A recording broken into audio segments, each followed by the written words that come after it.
សូមគោរពជំរាបសួរប្រិយមិត្តទស្សនិកជនទាំងអស់គ្នានាងខ្ញុំរស្មីនាំមកជូននៅមុខម្ហូបមួយមុខទៀតហើយចំហុយពងទាជាមួយនឹងសាច់ជ្រូកនិងពងត្រីមានរសជាតិឈ្ងុយឆ្ងាញ់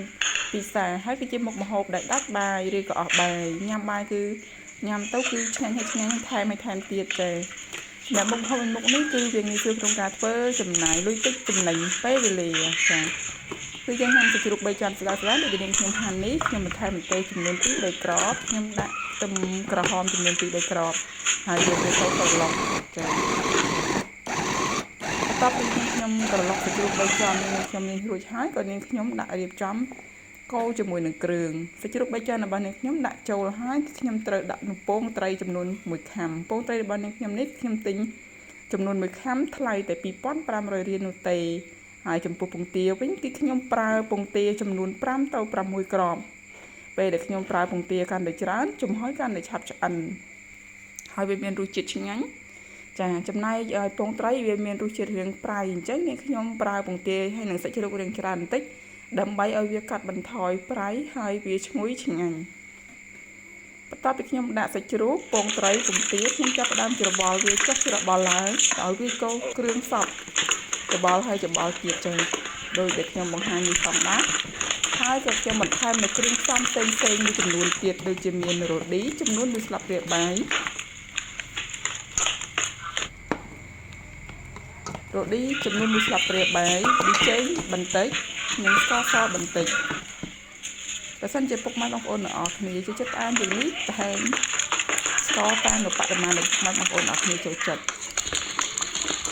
បន្តមកទៀតនាងខ្ញុំក៏ចាប់ផ្ដើមច្របល់ចុះច្របល់ឡើងឲ្យចូលគ្រឿងសព្វល្អក៏នាងខ្ញុំចាប់ផ្ដើមរៀបចំដាក់ចំហុយចំណែកឯការចំហុយវិញមិនមានអ្វីពិបាកទេគ្រាន់តែដាក់ឆ្នាំងចាក់ទឹកចូលដាក់ចានមួយលើកពងទាដែលយើងកឡុកគ្រឿងចូលដាក់ចំហុយគ្របឆ្នាំងបើឆេះភ្លើងចំហុយទៀតរហូតដល់វាឆ្អិនចានាងខ្ញុំទុកពងទាពណ៌ក្រហមបន្តិចដែរដើម្បីដាក់ពីលើដើម្បីឲ្យវាមានពាក់ទាញល្អតមកទៀតយើងចាប់ផ្ដើមចំហុយបន្តិចទៀតហើយក៏នាងខ្ញុំបន្ថែមនៅខ្ទឹមក្រហមដែលនាងខ្ញុំហាន់ទុកបន្តិច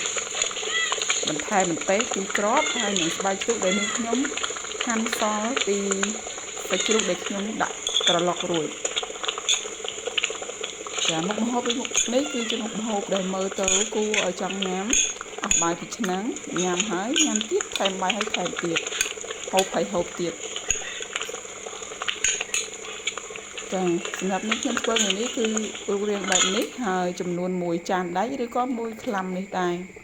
មុខម្ហូបមួយមុខនេះគឺខ្ញុំធ្វើថ្ងៃនេះគឺហូបមិនអស់នោះទេគឺចែកបងខ្ញុំទៀតដើម្បីឲ្យពិសានឹងអ៊ីខ្ញុំ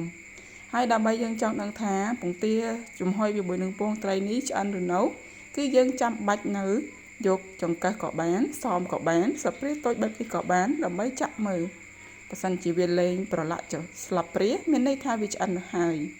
ប៉ុន្តែវានៅប្រឡាក់គឺមិនថាមិនតាន់ឆ្អិននោះទេអញ្ចឹងយើងចាំបាច់ត្រូវចំហុយបន្តទៀតរហូតដល់វាឆ្អិន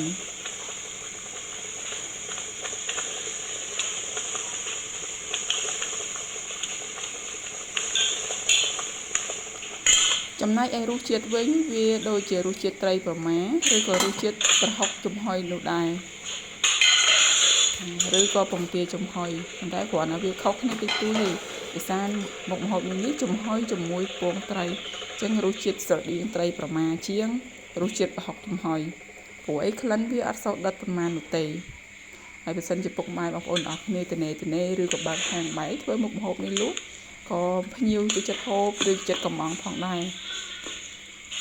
សម្រាប់រូបមន្តមុខម្ហូបនេះគឺជាមុខមន្តមុខម្ហូបប្រចាំគ្រួសាររបស់ខ្ញុំតែងតែធ្វើហូបជុំគ្រួសារឬក៏ទំនេរពីការងារឬក៏ទំនេរពី